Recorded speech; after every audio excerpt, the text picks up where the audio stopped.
Assalamualaikum warahmatullahi wabarakatuh. Saya Oktavia Oneria Candina, Sucidianti, Muhammad Aino Rosa, dan Muhammad Kadafi. Kami membahas tentang prosedur evakuasi bencana kebakaran.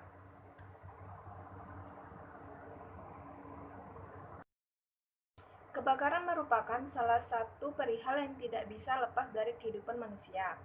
Selain memberikan dampak besar terhadap kerugian finansial, dampak negatif dari kebakaran bisa berimbas ke moral dan jiwa manusia. Kebakaran bisa saja terjadi karena arus pendek dari arus listrik ataupun adanya unsur human error. Maka dari itu, sesuai dengan Permen PU nomor 26 tahun 2008, setiap bangunan diwajibkan adanya proteksi kebakaran dengan tujuan mendeteksi secara dini adanya sumber api agar kebakaran tidak terjadi semakin besar. Selanjutnya ada tanggap darurat kebakaran. Tanggap darurat kebakaran di gedung bertingkat tidak hanya mengandalkan sistem proteksi aktif seperti alat pemadam ringan atau APAR, smoke detector, juga sprinkler. Namun diperlukan juga sistem proteksi pasif, salah satunya dengan sarana penyelamat diri atau means of escape. Sarana penyelamat diri sangat penting karena prioritas utama pada saat kebakaran adalah menyelamatkan penghuni atau manusia yang berada di lokasi kejadian. Sebagian besar kematian pada saat terjadi kebakaran di gedung disebabkan oleh asap. Oleh karena itu, sangat penting untuk menyiapkan rute aman menyelamatkan diri dari bahaya kebakaran. Kebijakan mengenai darurat kebakaran adalah panduan mutu atau manual mutu yang digunakan sebagai pedoman pada saat terjadi darurat kebakaran. Kebijakan bencana kebakaran pada gedung salah satunya adalah menentukan jalur penyelamatan keluar dari gedung menurut Handianitama 2015. Sarana penyelamat diri yaitu sarana gedung yang pada saat keadaan darurat kebakaran dapat digunakan oleh penghuni untuk menyelamatkan diri dengan keluar dari gedung. Sarana penyelamat diri ini dibagi menjadi 3 bagian, yaitu yang pertama ada jalur evakuasi, terdiri dari pintu darurat, koridor, dan tangga darurat. Yang kedua ada tanda arah keluar atau exit site, dan yang ketiga yaitu titik kumpul atau muster point. Yang pertama ada jalur evakuasi, terdiri dari pintu darurat. Pintu darurat adalah pintu yang dapat digunakan bila terjadi keadaan darurat. Menurut Ramli 2010, kriteria pintu darurat dapat dihitung berdasarkan rumus berikut, yaitu lebar pintu E sama dengan U dibagi 4 ditambah 1, di mana N adalah jumlah orang, T adalah batas atau waktu dalam menit, U adalah banyaknya jumlah pintu yang dibutuhkan, dan E adalah banyaknya tempat keluar. Baiklah, slide selanjutnya akan dijelaskan oleh teman saya yang bernama Sucidianti. Baiklah, perkenalkan, nama saya Sucidianti. Di sini saya akan menjelaskan tentang koridor atau SKP. Koridor atau SKP adalah jalur-jalur aman yang ditetapkan untuk menuju ke arah titik kumpul pada saat terjadi keadaan darurat. Koridor atau SKP ini memiliki kriteria menurut Ramli tahun 2010, yaitu tidak licin, bebas hambatan, kemudian adanya waktu lama keluar. Waktu lamanya keluar ini dibagi menjadi 3 bagian, yaitu resiko ringan dengan waktu 3 menit, resiko sedang dengan waktu 2,5 menit, dan yang terakhir resiko berat dengan waktu 2 menit. Baiklah, selanjutnya tangga darurat.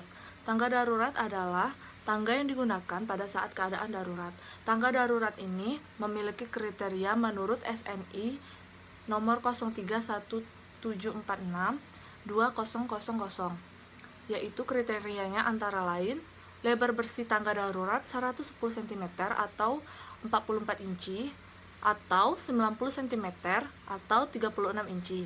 Bila penghuni yang dilayani oleh jalur tangga darurat ini kurang dari 50 orang, maksimum ketinggian anak tangga yaitu 19 cm atau 7,5 inci. Kemudian kedalaman anak tangga minimum 25 cm atau 10 inci. Dan ruang tinggi ruang minimum untuk anak tangga ini 200 cm atau selanjutnya, petunjuk arah atau exit sign. Petunjuk arah atau exit sign ini merupakan arah ditunjukkan untuk keluar atau ke jalur evakuasi. Kriteria petunjuk arah menurut SNI 0367420001 antara lain lokasi pemasangan arah menuju tempat aman dan di lokasi yang mudah terbaca. Pada setiap pintu menuju tangga yang aman setinggi 15 cm sampai 20 cm dari dasar tangga ke lantai dengan tulisan exit. Dipasang pada pintu darurat dengan jarak 10 cm dari rangka pintu dan tidak ada dekorasi atau perabotan yang menghalangi tanda exit tersebut. Kemudian, ukuran exit sign atau petunjuk arah ini diberi warna kontras dengan latar belakang tanda exit ditulis dengan huruf kapital dengan tinggi minimal 15 cm, kemudian tebal minimal 2 cm, dan lebar minimal huruf 5 cm. Serta jarak minimum antara huruf 1 dengan huruf yang lainnya yaitu berjarak 1 cm dan pencahayaan 300 lux dalam keadaan normal, kemudian 10 lux untuk dalam keadaan darurat. Baiklah, selanjutnya yaitu titik kumpul atau muster point. Titik kumpul atau muster point ini adalah area berkumpul pada saat terjadinya keadaan darurat. Nah, di sini titik kumpul atau muster point ini memiliki kriteria. Kriterianya menurut NFPA 101 tahun 2000. Antara lain yaitu menyediakan space minimal 0,3 meter persegi per satu orang dengan tinggi minimal 200 cm atau lebih. Kemudian, jarak titik kumpul atau muster point ini berjarak 6,1 meter dan aman dari jatuhan bahan berbahaya. Kemudian, lokasi lainnya memiliki akses menuju tempat yang lebih aman dan tidak menghalangi kendaraan atau penanggulangan keadaan bahaya. Baiklah, slide selanjutnya akan dijelaskan oleh teman saya, yaitu Muhammad Ainur Rozak. Prosedur pada saat terjadi kebakaran. Hidupkan alarm tanda kebakaran. Berteriaklah bila ada kebakaran. Beritahu segera kepada satuan pengamanan atau pegawai serta orang lain yang ditemui. Padamkan api bila sudah merasa yakin dan sudah terlatih. Bila ragu-ragu lebih baik mengurungkan niat. Raihlah apar terdekat untuk memadamkan api. Jika sudah merasa yakin dan sudah terlatih. Apabila api belum berhasil dipadamkan, segeralah keluar menuju emergency exit terdekat. Mengikuti emergency road yang terpasang di dinding. Tetap tenang dan bawalah barang bawaan berharga Anda seperlunya saja. Jangan membawa barang bawaan yang terlalu besar. Jangan menaruh barang di jalur evakuasi. Dan perhatikan saat Anda berlari keluar atau potensi bahaya terjatuh dan bertabrakan. Bila Anda berada di lantai 2, 3, atau 4 serta dalam keadaan darurat, jangan melompat sampai regu pemadam datang atau evakuasi. Bila terjebak kepulan asap kebakaran, maka tetap menuju tangga darurat dengan mengambil napas pendek-pendek. Upayakan merayap atau merangkak untuk menghindari asap. Jangan berbalik arah karena akan bertabrakan dengan orang-orang di belakang Anda. Bila terpaksa harus menerobos kepulan asap, maka tahanlah napas Anda dan cepat menuju pintu darurat kebakaran. Segera ikut emergency route menuju assembly point yang terdekat.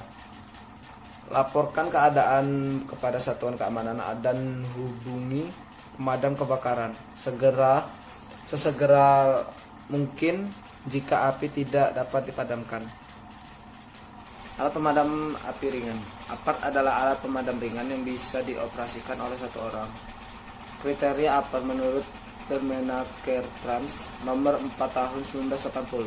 Jenis apart yaitu air, busa, serbuk kimia kering, karbon dioksida atau halon. Konstruksi apart yaitu tabung gas atau tabung bertekanan tetap. Rating apart yaitu kelas A, B, C, atau D. Ukuran apart yang terdapat tanda apart yang dipasangkan 125 cm dari lantai, berbentuk segitiga, berwarna merah dengan tulisan putih yang terlihat jelas. Jumlah kebutuhan apart dihitung berdasarkan dengan luas bangunan sesuai dengan luas coverage apart dari NFPA 10 tahun 2002. Prosedur penggunaan alat pemadam api ringan atau apart. Ambil apart dari tempatnya. Berdirikan alat pemadam api ringan miring ke depan. Tarik tuas dan pin pengunci. Angkat tegak lurus. Tes dengan menyemprotkan ke udara. Arahkan ke api. Tekan tombol penyemprot.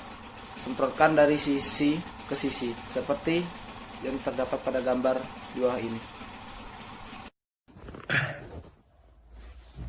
Assalamualaikum warahmatullahi wabarakatuh. Nama saya Muhammad Gaddafi. Saya akan menjelaskan tentang prosedur evakuasi.